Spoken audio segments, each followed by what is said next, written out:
भगवत गीता के ये 30 उपदेश आपको अपनी जिंदगी में हर जगह पर बहुत काम आएंगे।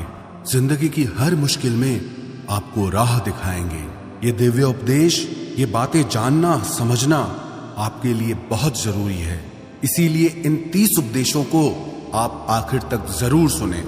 गीता का सबसे पहला उपदेश यह है कि आपके सारे दुखों का कारण किसी को अपना मानना है। आप कभी गौर करना, आपकी जिंदगी के सारे दुख, सारी तकलीफें, सारी चिंताएं वहीं से आती है जहां आपका अपनापन होता है कि ये मेरा है, ये मेरा अपना है। वहीं से आपकी जिंदगी में दुख आना शुरू हो जाते हैं। एक व्यक्ति के पास एक बहुत बड़ा महल था। उसने जिंदगी भर की सारी संपत्ति लगाकर उस महल को बनाया था। आसपास के शहरों के कई लोग उसके महल को देखने आते थे। कई बड़े बड़े सेठ उसके महल को खरीदने की कोशिश करते थे, पर वो महल उसका अहंकार था, उसकी जीने की वजह था। उसका उस महल में बहुत मोह था। एक दिन उसके महल में आग लग गई और वो कहीं बाजार गया हुआ था। जब वो घर लौट कर आया तो उसने देखा कि मेरा महल आग में जल रहा है। अपने घर को आग में जलता हुआ देखकर उसे इतना दुख हुआ। उसने कहा, अगर ये महल नहीं रहेगा तो मैं भी जिंदा नहीं रहूंगा। अगर मेरा महल ही जल रहा है तो मैं जी के क्या करूंगा। वो भी उसी आग में छलांग लगाने की कोशिश करने लगा तो किसी ने उसे रोक लिया कि भाई, ये जो तुम्हारा महल है, इस महल का सौदा कल तुम्हारे बेटे ने किसी के साथ कर लिया है। जब उसे पता चला कि ये महल अब मेरा नहीं रहा, किसी और का हो चुका है, तो उसकी सारी चिंता खत्म हो गई। जैसे और लोग उस जलते हुए महल को देखकर तमाशा देख रहे थे, वैसे ये भी खड़ा हो गया। इतनी ही देर में उसका बेटा आया। वो अपने बेटे को देखकर बहुत प्रसन्न हुआ। उसे आशीर्वाद देने लगा कि तेरे जैसा बेटा तो बहुत भाग्यों से मिलता है। तूने तो मेरी जिंदगी बचा ली। आज इस घर में आग लगी है और तूने कल ही इसका सौदा कर दिया। वो अपने पिताजी से कहने लगा कि पिताजी, मैं इस महल के सौदे के लिए बात तो करने गया था, पर सौदा अभी पक्का हुआ नहीं है। जब उसके पिता ने यह सुना कि अभी इस महल का सौदा हुआ नहीं है तो वो फिर फूट फूट के रोने लगा, फिर अपनी छाती पीटने लगा। महल वही है, इंसान वही है, लेकिन जब महल मेरा है तब वो दुख भी देता है, खुशी भी देता है। लेकिन जब वो मेरा नहीं है, उससे मेरा कोई रिश्ता नहीं है, तो सारे दुख ही खत्म हो जाते हैं। ऐसे ही जिंदगी में जब किसी जगह को, किसी इंसान को, किसी रिश्ते को, किसी काम को हम अपना मान लेते हैं, मेरा मान लेते हैं, तो वहीं से ही सारे दुखों की शुरुआत होती है, वहीं से हर तकलीफ की शुरुआत होती है। तो श्रीमद् भगवत गीता का पहला उपदेश यही है कि आप जैसे ही किसी को अपनी जिंदगी जीने की वजह मान लेते हो कि इसके बिना तो मैं जी ही नहीं सकता, तो वो चीज, वो इंसान, वो काम आपको बहुत दुख देता है। गीता का दूसरा उपदेश यह है कि अवश्यमेव भोक्तव्यम कृतम कर्म शुभाशुभम, कि आपने कोई भी कर्म किया हो उसका फल आपको जरूर भोगना पड़ेगा। अगर आपने अच्छे कर्म किए हैं तो जाने अनजाने किसी मुश्किल वक्त में आपको वो आपके अच्छे कर्म उस मुश्किल वक्त से बचा लेंगे। अगर आपने गलत कर्म किए हैं, पाप किया है, तो उसकी सजा भी आपको जरूर मिलेगी। वो इंसान कितना ही छुप कर कर्म करे, चाहे वो कितना ही चालाकी से कर्म करे, लेकिन कहते हैं कि उस परमात्मा के, ईश्वर के चारों तरफ कैमरे लगे हुए हैं। हमारे एक एक कर्म पर वो प्रकृति, वो परमात्मा अपनी दृष्टि बनाए रखते हैं। हमारे एक एक कर्म का हिसाब होता है। एक गांव में 2 मित्र रहते थे। उन दोनों ने विचार किया कि इस गांव में हम धन नहीं कमा पा रहे। वो दोनों धन कमाने के लिए शहर में चले गए। कुछ वर्ष वहां रहकर उन्होंने काफी धन कमाया। फिर सोचा कि अब हम अपने घर वापस चलते हैं, पर्याप्त मात्रा में हमने धन कमा लिया है। उस समय पे यातायात की इतनी सुविधाएं नहीं होती थी। वो अपने बैलों पर ही यात्रा कर रहे थे। चलते चलते मार्ग में रात हो गई तो उन्होंने विचार किया, आज रात हम यहीं विश्राम करते हैं। एक मित्र ने कहा कि मैं यहां पर रहकर धन की रक्षा करता हूं, तुम बाजार जाकर भोजन की व्यवस्था कर लो। जब वो मित्र बाजार गया तो उसके मन में पाप आ गया। उसने कहा, इतना पैसा हमने कमाया है, अगर मैं इसको यहीं जंगल में मार दूं तो सारा पैसा मेरा हो जाएगा, नहीं तो मुझे इसका आधा धन इसको देना पड़ेगा। मन में ये खोट आने पर उसने अपने मित्र के खाने में जहर मिला दिया, और जब वो खाना लेकर के अपने मित्र के पास गया, उसका मित्र वो जहर वाला खाना खाकर वहीं पर उसकी मृत्यु हो गई। वो व्यक्ति सारा धन लेकर के अपने घर वापस आ गया। फिर उसके घर में एक पुत्र ने जन्म लिया। जब उसका बेटा पैदा हुआ तो वो बहुत बीमार रहता था। उसने अपने जीवन में जो कुछ भी धन कमाया था, उसका वो सारा धन अपने बेटे के इलाज में ही खत्म हो गया। बेटा बड़ा होता गया और उसका धन नष्ट होता गया। जब उसका बेटा थोड़ा बड़ा हो गया तो उसके पिता ने पूछा कि बेटा, तू इतना बीमार क्यों रहता है, तू ठीक क्यों नहीं होता? मैंने अपनी जिंदगी का सब कुछ तुझ पे लगा दिया, पर फिर भी तेरी तबीयत ठीक नहीं रहती। तो उसके बेटे ने बोला, कौन सा बेटा और कौन सा पिता? मैं तेरा वही मित्र हूं जिसको तूने जंगल में जहर देके मार दिया था, लेकिन मैं अपना वही हिसाब पूरा करने के लिए तेरे पुत्र के रूप में तेरे घर में आया हूं। अब मेरा तेरा हिसाब बराबर और मेरा जीवन अब यही समाप्त होता है। तो गीता का उपदेश हमें यही सिखाता है, कोई अपने आप को कितना भी चालबाज समझता हो, होशियार समझता हो, लेकिन अगर उसने गलत कर्म किया है, चाहे आज नहीं तो कल उसे उसका फल भोगना ही पड़ेगा। कोई भी व्यक्ति अपने किए हुए कर्म से बिना उसको भोगे कभी छूट नहीं सकता। गीता का तीसरा उपदेश यह है कि आज में जियो, कल की चिंता करना छोड़ दो। जो भी व्यक्ति अपने बीते हुए कल या अपने आने वाले कल में खोया रहता है, वो जिंदगी में कभी खुश नहीं रह सकता। आपको जिंदगी में खुशी सिर्फ और सिर्फ तब मिल सकती है जब आप वर्तमान में जी सके, आज के आनंद को जी सके। बीते हुए कल का और आने वाले कल का कोई वास्तविक अस्तित्व नहीं होता, वो सिर्फ आपकी बुद्धि और आपके विचारों में होता है। उसकी कोई वास्तविकता नहीं होती, उसे सिर्फ आप अपने मन के अंदर और बुद्धि के अंदर जीते हैं। लेकिन जिसे आप वास्तविकता में जीते हैं, वो आपका आज होता है, वो आपका चल रहा पल होता है। अगर आप अपने मन और बुद्धि को अपने कल में अटका के रखेंगे, अपने भूतकाल और भविष्यकाल में अटका के रखेंगे, तो याद रखना आप कभी खुश नहीं रह पाएंगे। और अगर जिंदगी में खुश रहना चाहते हैं तो आज में और इसी पल में जीना सीखें। गीता का चौथा उपदेश यह है कि जो आपके साथ अधर्म करे, पाप करे, गलत करे, उसे दंड जरूर देना चाहिए। अगर आप उसे सहते हैं तो वो आपके साथ और गलत करता है। अगर आप उसे सहते हैं तो उसके पाप में आप भी भागीदार हो जाएंगे। अर्जुन श्री कृष्ण से कहने लगा कि जिनसे मैं युद्ध करने जा रहा हूं, ये सब मेरे भाई हैं, मेरे गुरुजन हैं, मैं इनके सामने कैसे हथियार उठाऊं, इनको कैसे मारूं? तो भगवान श्री कृष्ण ने अर्जुन से कहा कि जिन्हें तू अपना मानता है वो सब अधर्मी हैं, वो पाप के पक्ष में खड़े हैं, और अगर तू इनका वध नहीं करेगा, युद्ध नहीं करेगा, तो समाज में और भी पाप बढ़ेगा। क्योंकि जब कोई ऐसे पापियों को नहीं रोकता है तो ये और भी ज्यादा पाप करते हैं। ऐसे ही जब आपके साथ कोई गलत करता है, आपको चोट पहुंचाता है, दुख पहुंचाता है, और आप वो चुपचाप सहते रहते हैं, तो उससे सामने वाले को बल मिलने लगता है, वो आपको कमजोर समझने लगता है, और आपके साथ गलत करने को वो अपना हक समझने लगता है। लेकिन जब आप उसके गलत व्यवहार को, उसके अधर्म को रोक लेते हैं, उसका विरोध करते हैं, तब वो अपनी सीमा में रहना सीख जाता है। ये कलयुग है। अगर इस जमाने में आपको खुश रहना है तो आपको अपनी रक्षा खुद ही करनी होगी। कोई आपके साथ गलत करे तो उसको कभी नहीं सहना चाहिए, बल्कि उसका सामना करना चाहिए। गीता का पांचवा उपदेश यह है कि किसी से भी हद से ज्यादा मोह कभी मत करना। जिसमें भी आप सबसे ज्यादा मोह लगाओगे, देखना वो आपको जरूर रुलाएगा। मोह के वजह से ही आप किसी के पीछे मरते रहते हैं। मोह के वजह से ही आपको कई बार अपना अपमान भी सहना पड़ता है। और कई लोगों को मोह की वजह से ही अपना अपमान दिखता तक भी नहीं है, कि सामने वाला मेरी इज्जत तक नहीं कर रहा और मैं उसके पीछे मर रहा हूं। मोह आपकी आंखों पे ऐसी पट्टी लगा देता है कि आपको सच और झूठ दिखाई ही नहीं देता, आपको किसी इंसान का चेहरा दिखाई ही नहीं देता।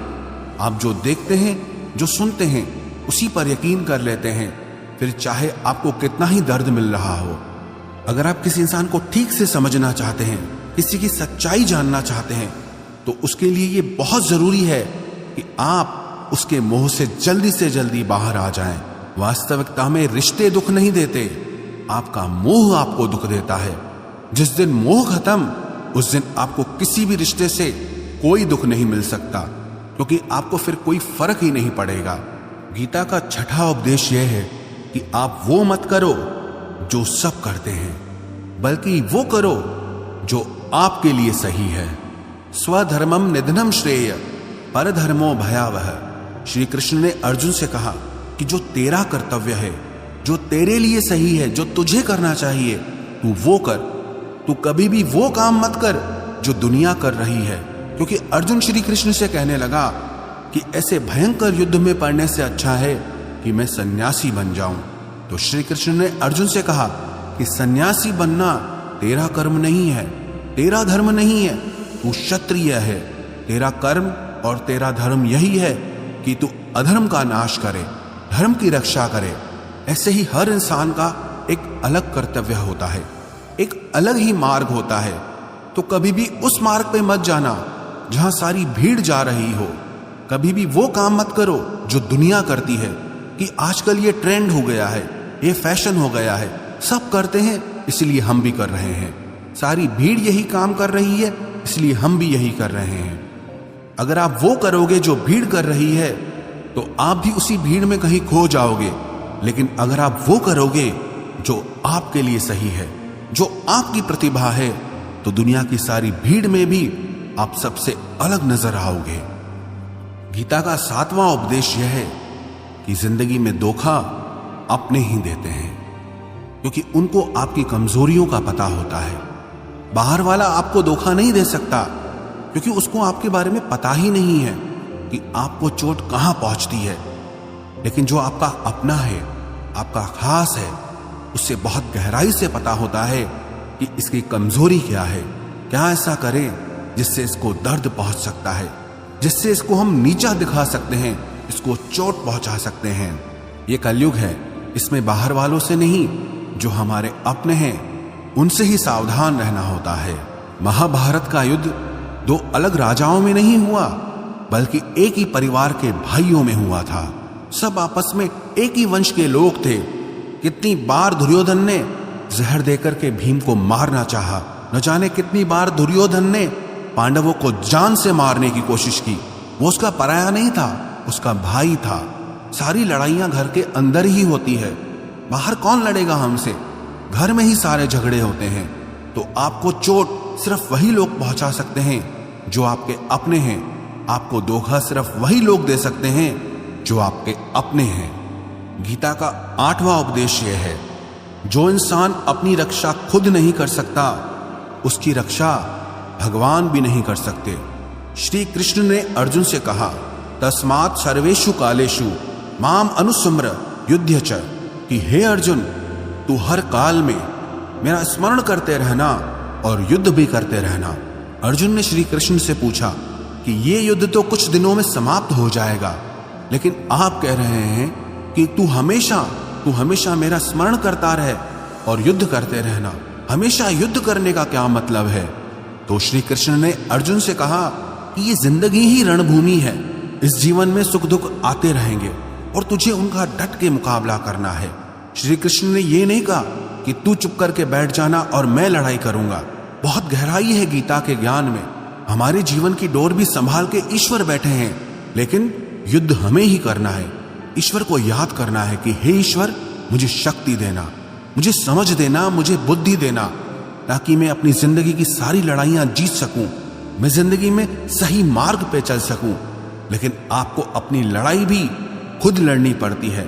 जो लोग ये कहते हैं कि हम कुछ नहीं करेंगे, सब वो ईश्वर करेगा, तो कहते हैं कि आलसी इंसान को देखकर तो भगवान भी घबरा जाता है।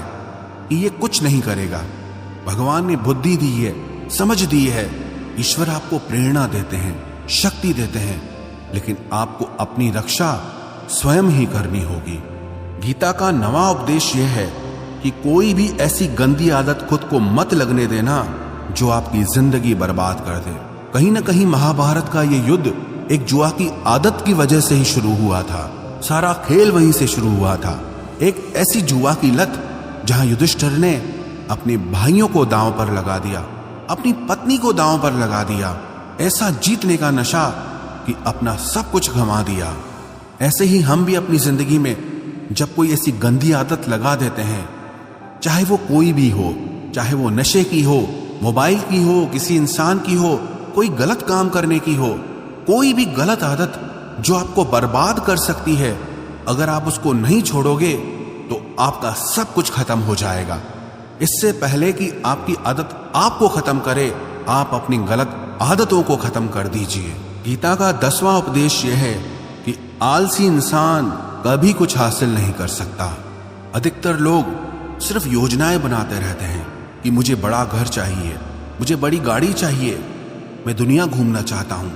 क्या क्या चाहिए ये हर कोई सोच लेता है, लेकिन उस पर मेहनत करना वो बहुत कम लोग करते हैं। क्योंकि चाहना बहुत आसान है, लेकिन उसके लिए कर्म करना वो बहुत मुश्किल है। एक अच्छा फिट शरीर हर कोई चाहता है, लेकिन उसके लिए व्यायाम करना, एक्सरसाइज करना वो आपको ही करना होगा। जो इंसान आलसी बन के बैठ जाता है, ना उसे अच्छा शरीर मिलता है और ना ही अच्छा जीवन मिलता है। तो जिंदगी में अगर कुछ पाना चाहते हो ना, आलस्य को अपनी जिंदगी से जरूर दूर कर देना। आलस के चलते आपको कुछ मिलने वाला तो नहीं, लेकिन जो आपके पास है आप वो भी गंवा दोगे। गीता का 11वां उपदेश यह है कि जिंदगी में अगर खुशी चाहते हो तो मन की गुलामी का त्याग कर दो। कई लोग कहते हैं कि हम करना तो बहुत कुछ चाहते हैं, लेकिन कुछ कर नहीं पाते। पता भी सब कुछ है कि क्या करने से हमारी जिंदगी बेहतर हो सकती है, क्या चीज है जो हमको नुकसान पहुंचा रही है, लेकिन फिर भी कुछ कर नहीं पाते। समझते सब कुछ हैं, लेकिन समझ कर भी, चाह कर भी कुछ कर नहीं पाते। वो इसीलिए होता है क्योंकि आप अपने मन के गुलाम बन चुके हो। अरे लोग तो अपनी जीभ का स्वाद तक नहीं छोड़ पाते, फिर कहते हैं कि हम पतले नहीं हो पाते हैं, फिट नहीं हो पाते हैं, सक्सेस नहीं मिल रही है।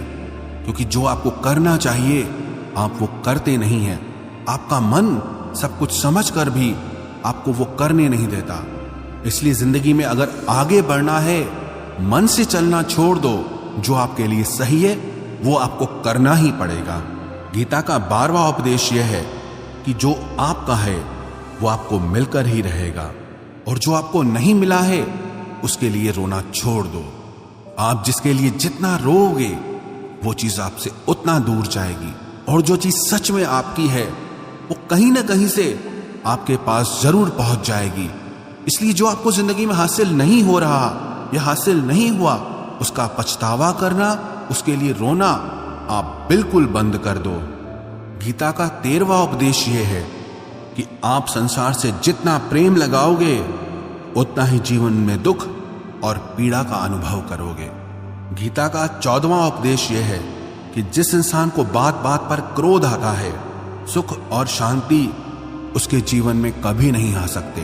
क्योंकि जो इंसान बहुत ज्यादा क्रोधी होता है ना, उसके सारे मित्र उसे छोड़कर चले जाते हैं। वो मन में भी कुढ़ता रहता है, वो अपने मन में भी दर्द में ही जीता है, तकलीफ में ही जीता है। ज्यादा गुस्सा करके, ज्यादा क्रोध करके जो भी आपके पास है, देखना आप उसे भी नष्ट कर दोगे। और ऐसे इंसान को शांति तो कभी मिलने वाली नहीं है। इसलिए अपनी जिंदगी में शांति चाहते हो तो बात बात पर गुस्सा करना छोड़ देना चाहिए। गीता का 15वां उपदेश यह है कि चाहे आप किसी की मदद करो या ना करो, लेकिन जानबूझकर कभी किसी का दिल नहीं दुखाना चाहिए। क्योंकि जब किसी का दिल आपकी वजह से दुखता है ना, तो याद रखना आपको भी वो दर्द एक दिन जरूर मिलेगा। क्योंकि जब आप किसी का दिल दुखाते हैं तो आपको पता नहीं चलता, लेकिन जब कोई आपका दिल दुखाता है तब आपको समझ में आता है कि दिल पर चोट लगने से कितना दर्द होता है। इसलिए चाहे आप किसी की मदद करो या ना करो, लेकिन किसी का दिल कभी नहीं दुखाना चाहिए। गीता का 16वां उपदेश यह है, जो मुश्किल वक्त में, जो दुख के समय में आपका साथ दे, सिर्फ वही आपका अपना है, बाकी सब पराए हैं। अपनेपन का नाटक करने वाले बहुत लोग होते हैं, बड़ी बड़ी बातें करने वाले बहुत लोग होते हैं कि हम आपसे बहुत प्रेम करते हैं, कोई भी दुख हो, कोई भी तकलीफ हो, हमें याद करना। लोग दुख उठाने की बात करते हैं, लोग आने जाने की बात करते हैं, हाथ मिलाना तो ठीक से नहीं जानते और दिल मिलाने की बात करते हैं। जब सच में आपकी जिंदगी में तकलीफ आएगी ना, तब आपको समझ में आ जाएगा कि आपका साथ देने के लिए कौन खड़ा है। क्योंकि उस समय पे सारे लोग भाग जाते हैं, क्योंकि लोगों को पता होता है कि ये व्यक्ति हमारे पास आया तो हमसे मदद ही मांगेगा, हमको कुछ दे नहीं पाएगा। लोग आपसे सिर्फ तभी रिश्ता रखते हैं कि आप उन्हें कुछ दे सकते हैं, आपसे उन्हें कुछ फायदा हो सकता है। लेकिन जब लोगों को ये पता चल जाता है, समझ में आ जाता है कि उनको आपसे कोई फायदा नहीं होने वाला, बल्कि उनको आपकी मदद करनी पड़ेगी, तो वो आपको दूर से ही देख के भाग जाते हैं। इसलिए जो आपके मुश्किल वक्त में आपके साथ खड़ा हो जाए, सिर्फ वही आपका अपना होता है, बाकी इस दुनिया में सब पराए हैं। क्योंकि सिर्फ अपना अपना कह देने से कोई अपना नहीं हो जाता। गीता का 17वां उपदेश यह है कि जो कुछ भी होता है अच्छे के लिए होता है, जो हो रहा है वो भी अच्छे के लिए हो रहा है, और जो आने वाले भविष्य में होगा वो भी अच्छे के लिए होगा। हालांकि ये बहुत गहरी बात है। कुछ चीजें जिंदगी में ऐसी होती हैं जो हमें लगता है कि मेरे साथ ही ऐसा क्यों हुआ, मेरे साथ ही होना था ये सब। लेकिन जब वो वक्त गुजर जाता है, एक दिन हमको समझ आता है कि अगर हमारे साथ ये सब नहीं होता तो आज हम इस मुकाम पर नहीं होते। अगर मेरे साथ ये सब नहीं होता तो शायद हमारी जिंदगी और भी बर्बाद हो सकती थी। इसलिए अगर हमको ये समझ में आ जाए कि जिंदगी में जो कुछ भी हो रहा है वो सब अच्छे के लिए हो रहा है, तो हम जीवन में हमेशा खुश रहेंगे। गीता का 18वां उपदेश यह है कि हर काम को समझदारी से करना ही योग होता है। योगः कर्मसु कौशलम। कई लोग काम तो करते हैं लेकिन उन्हें हासिल कुछ नहीं होता। बहुत लोग कहते हैं कि हम बहुत मेहनत करते हैं, तब भी जिंदगी में सफलता हासिल नहीं हो रही। बहुत कुछ करने से, बहुत मेहनत करने से आपको सफलता नहीं मिलेगी, लेकिन सही तरीके से, समझ के साथ काम करने से आपको जिंदगी में सफलता जरूर मिलेगी। गीता का 19वां उपदेश यह है कि कभी भी किसी भी चीज की अति नहीं करनी चाहिए। कोई भी चीज हद से ज्यादा मत करना। किसी से प्रेम भी हद से ज्यादा मत करना। किसी से नफरत भी हद से ज्यादा मत करना। हद से ज्यादा मीठा भी खराब, हद से ज्यादा कड़वा भी खराब। हद से ज्यादा आराम भी आपको बीमार कर देगा, हद से ज्यादा खाना भी आपको बीमार कर देगा। हद से ज्यादा भूखा रहना भी आपको नुकसान पहुंचाएगा, और हद से ज्यादा जागना भी आपको बहुत नुकसान पहुंचाएगा। तो जीवन को संतुलन के साथ जीना चाहिए। जैसे ही आप संतुलन खो देते हैं, वैसे ही आपके जीवन में दुर्घटना हो जाती है। गीता का 20वां उपदेश यह है कि जिसे आप सबसे ज्यादा महत्व दोगे, वो आपको कभी महत्व नहीं देगा। आपने कभी गौर किया कि आपका अपमान कौन लोग करते हैं? आपका अपमान सिर्फ वही लोग करते हैं जिसे आप सबसे ज्यादा महत्व देते हैं। दूसरों की इज्जत करना अच्छी बात है, पर दूसरों की अगर बहुत ज्यादा इज्जत करोगे तो उनकी नजर में आपकी ही इज्जत खत्म हो जाती है। इसीलिए किसी को भी कभी भी अपना सब कुछ नहीं बनाना चाहिए कि तुम ही मेरे सब कुछ हो। जैसे ही आप किसी को सब कुछ बना लेते हैं अपना, तो आप उसके लिए कुछ भी नहीं रह जाते। इसलिए लोगों को इज्जत उतनी ही देनी चाहिए जितना वो हजम कर सकें। हद से ज्यादा इज्जत देना आपकी ही बेइज्जती करवा सकता है। गीता का 22वां उपदेश यह है कि किसी पर भी आंख बंद करके भरोसा मत करना। जैसे महाभारत की कथा में दुर्योधन ने कितनी बार षड्यंत्र करके पांडवों को मारने की कोशिश की, आग में जलाने की कोशिश की, और वो धर्म पे चलने वाले लोग बार बार उसकी बातों में आ जाते थे। ये बात और है कि ईश्वर उनकी रक्षा कर रहे थे, पर जिसे वो अपना भाई समझ रहे थे, जिसे वो अपना सगा समझ रहे थे, जिस पे वो भरोसा कर रहे थे, वही उनकी मृत्यु करवाना चाहता था। इसीलिए भरोसा करते समय अपनी आंखें जरूर खुली रखना। गीता का 23वां उपदेश है, जिसके साथ सत्य और ईश्वर की शक्ति है, चाहे सारी दुनिया उसके खिलाफ हो जाए, लेकिन अंत में जीत उसी की होती है। श्रीमद् भगवत गीता में 18 अध्याय हैं, 700 श्लोक हैं।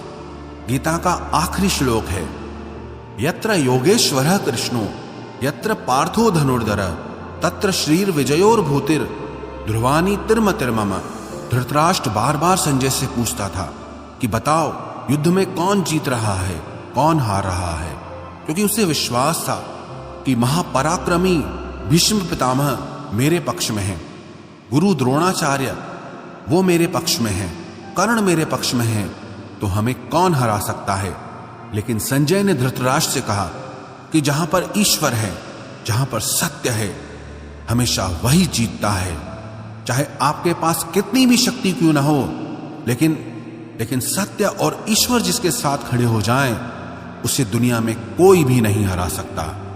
गीता का 24वां उपदेश है कि जीवन में लड़ाई झगड़े से बचना चाहिए, लेकिन जब बात आपके चरित्र, सम्मान और अधिकार की हो तो लड़ना भी चाहिए। अर्जुन भी महाभारत का युद्ध करना नहीं चाहता था, क्योंकि सामने उसके अपने खड़े थे, लेकिन श्री कृष्ण ने उसे उपदेश दिया कि यहां पर बात लड़ाई की नहीं है, तेरे सम्मान की है, तेरे चरित्र की है, तेरे अधिकार की है। जो द्रौपदी के साथ कौरवों ने भरी सभा में अपमान किया, उसे नग्न करने की कोशिश की, इतना बड़ा अधर्म किया, वो तुम्हें कभी नहीं सहना चाहिए। इसलिए बात जब आपके चरित्र पे आ जाए, आपके सम्मान पे आ जाए, तो चाहे वो अपना ही क्यों ना हो, आपको उसके साथ जरूर लड़ना चाहिए। गीता का 25वां उपदेश यह है, चाहे कितना भी बुरा वक्त आ जाए, लेकिन जो इंसान जिंदगी में हिम्मत नहीं हारता, वो सब कुछ हासिल कर सकता है। जब पांडव लोग जुए में सब कुछ हार गए, उनको 12 साल के लिए वनवास मिला और 1 साल के लिए अज्ञातवास मिला। वो भिक्षा करके अपनी जिंदगी को पालते थे, जंगलों में भटकते रहते थे, भयानक जानवरों के बीच, लेकिन इतना मुश्किल वक्त झेलने के बाद भी आखिरी में विजय उन्हीं की हुई, क्योंकि उन्होंने अपने अंदर में कभी हिम्मत नहीं खोई थी। ऐसे ही आपकी जिंदगी में कितना ही मुश्किल वक्त क्यों ना आ जाए, लेकिन आपके अंदर अगर हिम्मत है तो जीत आपकी ही होगी। गीता का 26वां उपदेश यह है कि जो किसी और का है उस पर कभी अधिकार मत जमाना, कभी कब्जा मत जमाना। जब शकुनी ने षड्यंत्र करके पांडवों को हस्तिनापुर से अलग करवा दिया, एक खांडव प्रस्थ का राज्य दे दिया, जहां की भूमि भी बंजर थी, जहां कुछ नहीं हो सकता था, लेकिन पांडवों ने उस शहर को इतना सुंदर बनाया, इतना वैभवशाली बनाया कि हस्तिनापुर भी उसके आगे फीका लगने लगा। और उनके उस वैभव को देख के, सुख को देख के दुर्योधन अंदर ही अंदर जलता था। उसने कई बेईमानियां करके, षड्यंत्र करके उनका वो खांडव प्रस्थ भी उनसे छीन लिया। जो चीज उसकी नहीं थी उस पर कब्जा किया। तो उसका आखिर में परिणाम यही हुआ कि जो चीज उसके पास थी वो भी उसके पास नहीं रही। इसलिए जो आपका नहीं है कभी उस पर अधिकार नहीं जमाना चाहिए। गीता का 27वां उपदेश यह है कि वही इंसान जिंदगी में सफल माना जाएगा जो अंदर से हमेशा खुश रहता है। बाहर से तो सब खुश दिखाई देते हैं, लेकिन अंदर से इंसान अशांति से भरा रहता है। बहुत पैसा कमा लिया, कामयाबी हासिल कर ली, लेकिन वो कामयाबी असली नहीं है। असली कामयाबी तब मानी जाएगी जब आपका मन खुश रहता हो। गीता का 28वां उपदेश यह है कि आप जैसा अन्न खाओगे वैसा ही आपका मन और आपकी बुद्धि होगी। आप वैसा ही कर्म करोगे, वैसा ही आचरण करोगे। सात्विक अन्न खाओगे तो आपका मन भी सात्विक होगा, सात्विक व्यवहार भी करोगे, सोच भी आपकी अच्छी होगी। तमोगुणी और रजोगुणी आहार करोगे तो आपकी बुद्धि भी वैसी होगी, आप काम भी वैसे करोगे। श्री कृष्ण ने भगवत गीता में सात्विक, राजसी और तामसी इन तीनों आहारों का विस्तार से वर्णन किया है कि क्या खाना चाहिए, क्या नहीं खाना चाहिए। पर सार यही है, जो मनुष्य सात्विकता से भोजन करता है, सात्विक भोजन करता है, उसे जीवन में शांति और सुख जरूर मिलते हैं। गीता का 29वां उपदेश है कि बुरा इंसान कभी अपनी बुराई नहीं छोड़ेगा। चाहे आप उसके साथ कितना भी अच्छा चलो, वो आपको तकलीफ देगा ही देगा। इसलिए जो जैसा है आप उसके साथ वैसा ही व्यवहार करो। बुरे इंसान के साथ आप कितना भी अच्छा बन जाओ, वो कभी अच्छा नहीं बनने वाला। दुर्योधन जंगल में पांडवों को मारने के लिए गया था, लेकिन वहां पर भीलों ने दुर्योधन को पकड़ लिया। उसका मित्र कर्ण भी उसे छोड़कर भाग गया। वो भील दुर्योधन को मार देना चाहते थे, लेकिन युधिष्ठिर अपने भाई की रक्षा करने के लिए वहां पहुंच गया, उसके जीवन की रक्षा की। लेकिन उसके बाद भी वो हमेशा पांडवों का नुकसान ही करता रहा। इसलिए अगर कोई इंसान बुरा है, उसके साथ आप ज्यादा अच्छा बनने की कोशिश मत करो। जो जैसा है आप उसके साथ वैसा ही व्यवहार करो। गीता का 30वां उपदेश है कि जो इंसान अपने कामों को समय से खत्म नहीं करता, समय की कदर नहीं करता, उसकी जिंदगी का सारा समय व्यर्थ में ही समाप्त हो जाता है। क्योंकि समय ही आपका जीवन है। अगर आप समय को व्यर्थ ही नष्ट करते रहेंगे, व्यर्थ के कामों में गंवा देंगे, तो आपको जीवन में कुछ भी हासिल नहीं होगा। अगर कुछ जिंदगी में पाना चाहते हो तो समय की कदर जरूर करना।